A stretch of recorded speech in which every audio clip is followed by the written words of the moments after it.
કે હે કૃષ્ણ, આજે હું તારા શરણમાં મારી આબરૂ બચાવજે. એ વખત કૃષ્ણ ભગવાને મનોમન વિચાર્યું કે આજ મારે તારું ઋણ ચૂકવવાનો વારો આવ્યો.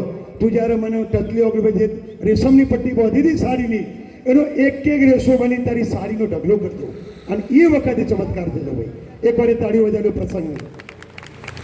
એટલે આપણી બહેન હોય, આપણા ઘરડા ફોઈ હોય, ફોઈ આપણા પિતાજી મરી ગયા હોય તો ફોઈને આવા પ્રસંગોમાં યાદ કરવા.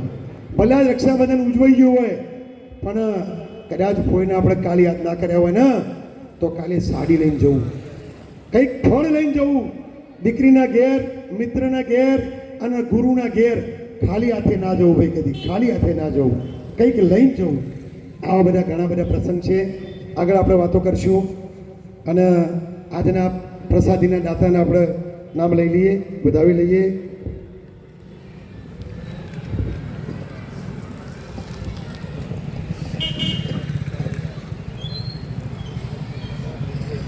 પ્રવીણભાઈ આઈ પટેલ, ગામ સુજાનપુર, સુરતમાં પ્રવેશ